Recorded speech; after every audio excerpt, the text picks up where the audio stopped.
Hello, welcome to Unlocking Buddha. Have you ever wondered if it's possible to follow the Buddha's teachings while living an ordinary life? Without living in a monastery, without wearing different clothes, without spending hours each day meditating in silence? Maybe you've heard that Buddhism requires a lifestyle far removed from yours, calm, isolated, almost untouchable. But that's an idea that's slowly being questioned, because the truth is, Buddhism wasn't created for a chosen few. It was taught for real people, with jobs, families, bills, doubts, and busy schedules. People like me, people like you. What the Buddha proposed wasn't a withdrawal from the world, but a new way of walking through it, a different way of dealing with what we feel, what we think, and what we face. And this can happen anywhere, even in the middle of the city, in the middle of the noise, in the middle of the daily grind. You don't need to find the perfect place.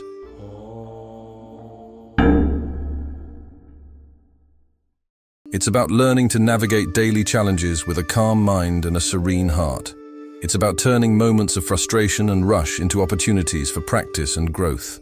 Every situation, no matter how chaotic it may seem, can be a chance to apply the Buddha's teachings, to cultivate patience, compassion, and wisdom. True Buddhism is accessible to everyone, regardless of the environment we live in. It invites us to find calm and clarity in the midst of the storm, to see beauty in the little things, and to live each day with renewed purpose. It doesn't matter if you live in a modest neighborhood, if you've never set foot in a temple, or if you don't even know where to begin. What matters is the step you choose to take from this moment on. Because living the Buddha's teachings isn't about following an external model. It's about cultivating a clearer, more conscious, more truthful inner perspective. That's what we're going to talk about now. You don't need to be a monk to be a Buddhist. That phrase may seem simple, but it carries a deep truth. Many people believe that to follow the Buddha's teachings, one must give up everything: home, job, family, comfort, an ordinary life.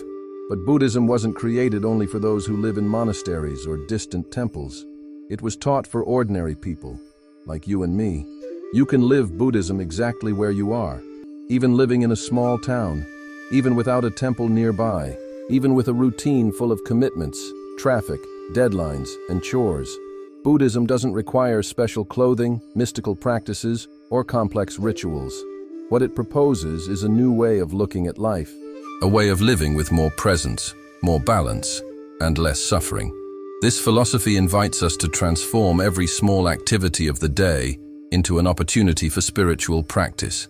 When you are preparing breakfast, for example, you can be fully present, feeling the aroma of the coffee, watching the water bubble, and appreciating the moment. At work, instead of stressing over demands, you can treat each task as a chance to practice patience and diligence. When dealing with family, instead of giving in to irritation, you can practice compassion and active listening. Buddhism also teaches us the importance of cultivating a calm mind in the midst of chaos. This can be done through meditation, but also through small moments of pause and reflection throughout the day. Taking a deep breath before replying to an irritating message, observing your own thoughts without judging them, or simply walking mindfully through the city streets are ways to bring Buddhist practice into daily life. The key is to change our relationship with daily challenges, seeing them as opportunities for growth and learning. Every situation, no matter how difficult it seems, can be a chance to apply the Buddha's teachings. Thus, Buddhism becomes not just a philosophy or religion, but a lifestyle that helps us find peace and harmony amid the turbulence of the modern world. The Buddha was a human being, and his greatest discovery was also about the human condition. He realized something that deep down we all know, that life isn't perfect, that suffering is part of existence, that no matter how much we fight to keep everything under control, something always slips through. And that's when the Four Noble Truths were born, the foundation of all Buddhist teaching. The first truth is the recognition that suffering exists. This may seem obvious, but it's something many of us avoid truly facing. Suffering is not just a great tragedy, an irreparable loss, or unbearable pain. Sometimes it is subtle. It's that frustration when things don't go as planned. It's the impatience when we're stuck in city traffic, late for work. It's the irritation when someone cuts in line at the pharmacy, or when the elevator takes too long. It's the restlessness of seeing your phone vibrating with notifications you don't want to read, but also can't ignore. It's the mental exhaustion of having to solve 1,000 things at once, every day. The Buddha called this dukkha, a constant dissatisfaction that permeates the human experience. The second noble truth speaks of the cause of this suffering, and it lies in desire, attachment, in the attempt to hold on to things that, by nature, are always changing. We suffer because we want the good moment to last forever, because we want to keep everything the way it is, because we want to control what cannot be controlled. But the world is movement. Life changes all the time. It is this attempt to stop the flow of life that causes pain. Look at your own routine. How many times have you felt anxious because the reply to an email didn't arrive? Or because someone left you on read and didn't answer on WhatsApp? How many times have you felt frustrated because the weekend ended and Monday came too fast? Or because you planned a peaceful day and everything turned into chaos? The desire to control, to keep everything under a certain pattern, is natural. But when it becomes a rule, frustration hits hard. The third noble truth is liberating. Suffering can end. It doesn't mean we'll never feel pain again, but it means we can change our relationship with pain. We can stop fighting what we cannot control. We can learn to let go, to accept, to move on with more lightness. And the fourth truth shows how to do this. It's not about depriving yourself of everything, nor is it about indulging in pleasures without limits. It's about balance, about living with awareness. It's eating with attention, without excess. It's speaking kindly, even when the noisy neighbor gets on your nerves. It's working with dedication, without being consumed by anxiety over results. It's living in the world, yes, but not being swallowed by it. All of this may sound very abstract, but in practice, it's simple. Let's bring this to everyday life. When you're washing the dishes after a tiring day, you can pay attention to the water running through your hands, the smell of the soap, the sound of the foam. When you're on a crowded bus and choose to listen to your breath instead of scrolling impulsively through your phone, that's already meditation. When someone annoys you in the family group and you take a deep breath before replying, that's practice. When you listen to someone vent at work, without interrupting, without judgment, just listening, that too is practice. When you give thanks for your food before eating, when you hold back the urge to yell in traffic, when you prefer silence over having the last word in an online argument, that is Buddhism lived in daily life. And all of this has to do with a central concept in Buddhism: impermanence. Everything changes. Nothing remains as it is. The good things pass, and so do the bad ones. Time doesn't stop. Youth goes away. Seasons change. Feelings transform. And the appointments, the urgencies of today, tomorrow might not even matter that much. Suffering begins when we cling to the idea that something will last forever, when we want to freeze moments, keep people close, hold on to certainties. Impermanence is not something bad. In fact, it is what makes new beginnings possible. It is because of it that pain fades, that grief softens, that anger dissolves. Impermanence invites us to live more consciously and presently. It teaches us to value the fleeting moments of joy and to appreciate the beauty of simple things. When we realize that everything is constantly changing, we start to look at our life with more gratitude. Each moment becomes precious. Each encounter becomes meaningful.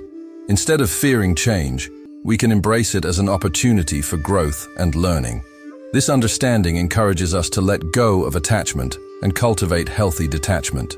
It's not about being indifferent or not caring, but rather allowing things to flow naturally, without trying to control them. This gives us a sense of lightness and freedom, allowing us to face challenges with more serenity and resilience. When we accept impermanence, we also learn to better deal with loss and unexpected changes. Life becomes more fluid and less rigid. We can adapt more easily to new circumstances and find new ways to be happy. And so, little by little, impermanence stops being seen as a threat and becomes an ally on our path to inner peace. When we truly understand that everything is impermanent, we begin to live differently.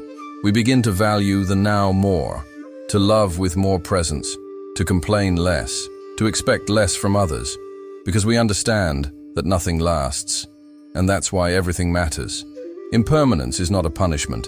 It is a gentle reminder that life is in motion, and if we want to live well, we need to learn to dance with that movement, not fight it. Along this path of observation, acceptance, and balance, there is a central practice that the Buddha recommended with great care: meditation. And maybe you think that to meditate, you need to sit for an hour with crossed legs and an empty mind. But it's not quite like that. Meditation is, above all, an exercise in presence, a returning to oneself, a way of listening inwardly with kindness. You can meditate at home, sitting in a comfortable chair, with your feet on the floor. It could be in the living room while dinner is cooking, or in the bedroom before going to sleep. Close your eyes if you want, or keep them half open, softly gazing at a point. Pay attention to your breathing, the air coming in and out, the chest rising and falling. When thoughts come, and they will, just notice them and return to your breathing. You don't need to fight your mind, just gently guide it back. 5 minutes a day already makes a difference. Meditation is not about stopping thoughts. It's about creating space between one thought and another. It's like opening a window in a stuffy room. You breathe better, see better, feel better, and life, little by little, also changes. And if you're wondering where to start, a good answer is, start at home. Dharma practice doesn't need a grand space. It needs intention. A simple, clean, quiet corner can already become a sacred space.